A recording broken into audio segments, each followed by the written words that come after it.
Wrapping up the Rockwool France Sail Grand Prix here in Saint-Tropez. Unfortunately, bad weather meant that there was only one day of racing, but that day was action-packed to say the least. Emirates GBR and Dylan Fletcher won the event, which means they've got great momentum going into the next two events in Geneva and Cadiz before our winner-takes-all grand final in Abu Dhabi. But it's now very difficult for certain teams like the France SailGP team and North Star Canada to make the grand final, which leaves us with four teams.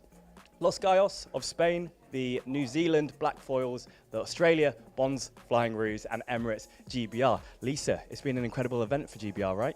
Yeah, I think for them, they've had a bit of an up and down season, but you really want that momentum going into the pointy end of the season. Obviously, we didn't expect day 2 to be cancelled, so for them to have such a good day on the water, I think especially that last race, they stole that race win. You know, that 1 point meant the difference, and we know every point counts in SailGP. And if we're looking at highlights, CJ, what was your highlights of the weekend? Oh, there were so many good ones to choose from, but for me, watching Red Bull Italy take that race win had to have been the best moment. I think I got chicken skin because I think it's so cool to watch a brand new team join the league and just take a race win. I mean, it's so difficult to just go up against teams like Australia and New Zealand who have been on SailGP since its inception and take that win. It just goes to show that all the hard work, possibly the talent of Kyle Langford, pays off, and I think that's really inspiring for future teams coming in. It was an incredible win to see, but now we're talking about the lowlights of the weekend. Lisa, what were the lowlights? I get the good one. I mean, the low light is obviously missing race day 2. Nobody wants to see that for the fans, for the athletes, for everybody that brings these events together. But I think, you know, incredibly, in the 5 seasons that we've had at SailGP, this is only the 3rd day of racing that we've missed. You know, as a sailor, you know that the weather is what we have to deal with. Sometimes it's great and sometimes it's like this, but with thunderstorms and lightning risk, it's just not worth it. And obviously we have another event in just a few days' time in Geneva, so we don't have to wait too long for more racing. Yeah, we don't have to wait long at all. And you got to catch up with the winners of this event, Emirates GBR, very shortly after the race. Let's check that out now. Amazing to win. Great day yesterday. Obviously gutted for the fans and everyone that we can't race today, but yeah, what a day yesterday. Yeah, absolutely stoked, yeah. Great day racing and 80-metre wings, and we're just looking forward to Geneva. You know, disappointing not to be out there, but Geneva's going to be fantastic.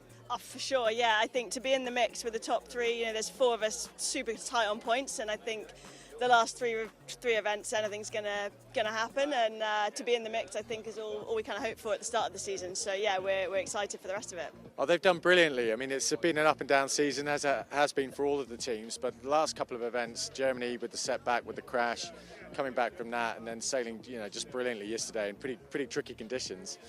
We can really see the team are gelling well, and this is a critical moment in the season with this triple header now, and then looking to the final in Abu Dhabi November, so all to play for. I can tell you it's way more stressful watching. I mean, it's just biting the fingernail moments. Some of these, you know, the racing's just getting so close, and I think what's fantastic is the quality of the racing, and we can see that. I mean, okay, we're having a few crashes now and then, which is not ideal, but it's action-packed. Great interviews from the team there. Now, looking ahead to our next events in Geneva and Cadiz in Spain before Abu Dhabi, what's on the agenda? What is Geneva looking like, and who could be favoured in those conditions? I think it's really interesting when we look at what's left of the season, because you have Geneva, which is typically a lighter wind event, which still challenges the sailors in a specific way.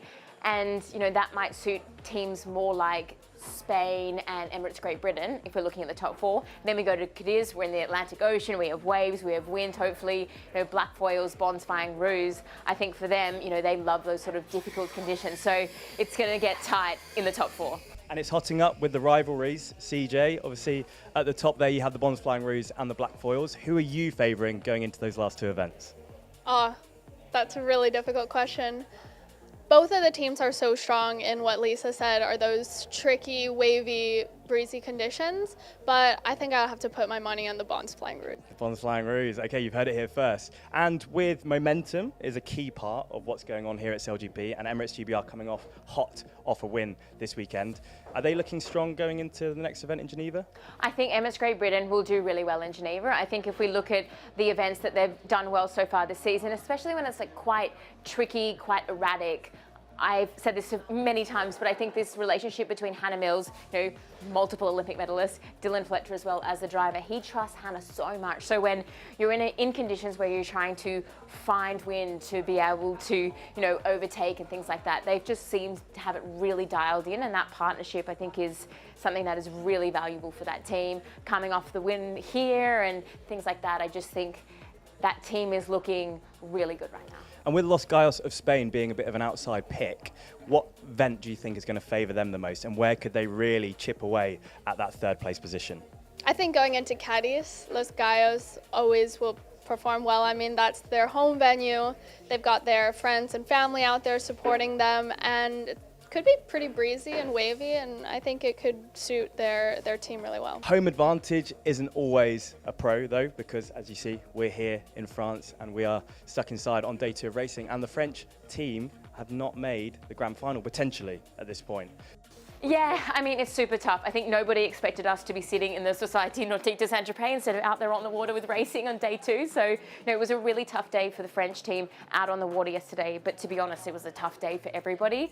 I think if you ask me, or even the French team at the beginning of the season, the fact that, they were sitting on the sidelines waiting for an F50, that they would be 5th at this point in the season, they probably, would be pretty happy. But, speaking to Quentin Delapierre in the mix zone yesterday, they were really frustrated with how they sailed yesterday. And, whilst it is mathematically very challenging for them to go from 5th to 3rd, we can't write anything off. We know penalty points, boat collisions, anything can happen. But for them right now, it's just going to be about getting event wins and being proud of their performance. But yeah, it's a tough one. And we can see those comments from quite a dejected Quentin Delapierre in the mix zone yesterday. Check it out. Quentin, it was such a challenging race course out there. I guess, why was it so difficult? I think shifty wind firstly, and super gusty. Like the last start was strange. Like the whole fleet was expecting a nice left shift, I would say, and it's exactly the opposite that arrived, fully right, and it was a big mess. So I think the whole day was like this, and I was a bit out of phase all the day. As soon as you were out of the start, it was okay, but from the start to M1, it was kind of a big mess, and I think we didn't have the luck we were expecting, and some of the time we were locked in with the Brazilian doing a penalty, and some of the details that you are not happy. So if we touch on North Star Canada for a second with Giles Scott, how do a team like North Star Canada and the teams below them in the rankings still maintain that drive, that momentum, that push going into those final few events, even though they can't make the final? Yeah, that's a really good point. I think when you're in that position where you don't really have a chance at making that grand final, you still have to use every opportunity on the SailGP to train and to get better as a team, because you obviously want to join into the next season as strong as possible. So they're going to go out there and race their best race no matter what happens. And after all, this is SailGP. Anything can happen. Penalty points are being thrown out. And at the end of the day, these athletes are racing for an event win, not specifically maybe for the grand final. They want to win that prize money, so they're going to go out there and race as hard as they can. And Lisa, you mentioned to me earlier about Diego said he's got one mode with the Los Gallos team, and that is push.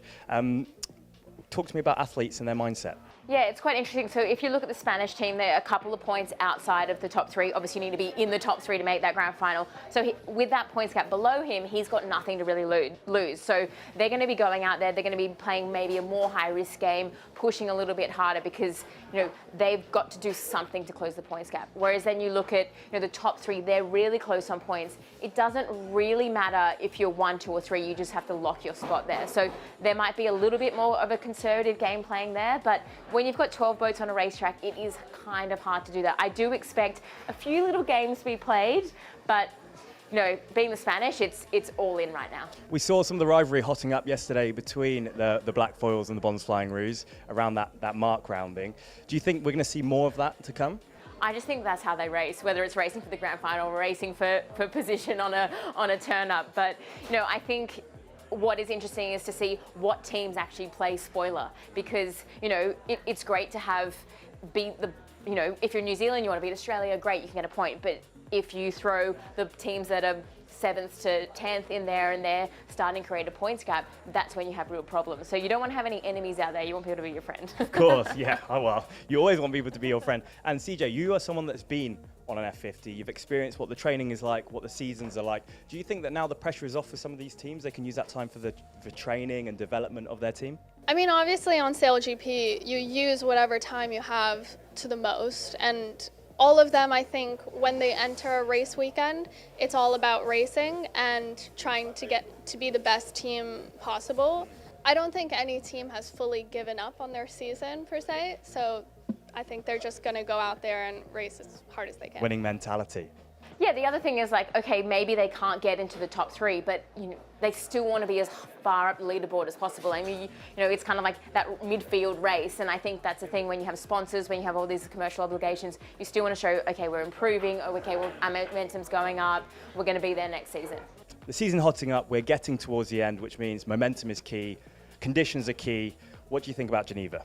I mean, anything can happen in Geneva. We're expecting it to be the lighter wind range, which, you know, sometimes, you know, might look a little bit less high adrenaline, but I can tell you the heart rates are still really high on the athletes out there. And I think it's about, as you said, momentum. So having back-to-back events, it's rare for SailGP. You know, that's going to suit people like Emirates Great Britain. The Bons Flying Rouge will have to, you know, reset. We've only got a couple of days, and I can't wait. It's coming so fast. With only 2 events left in the race to the winner-takes-all grand final in Abu Dhabi, things are hotting up. The story is still unfolding, and we're going to see all the action next week in Geneva. Thank you guys so much for watching. If you like, make sure to follow our YouTube channel, comment, show all the love, and we'll see you in Geneva. See you next time.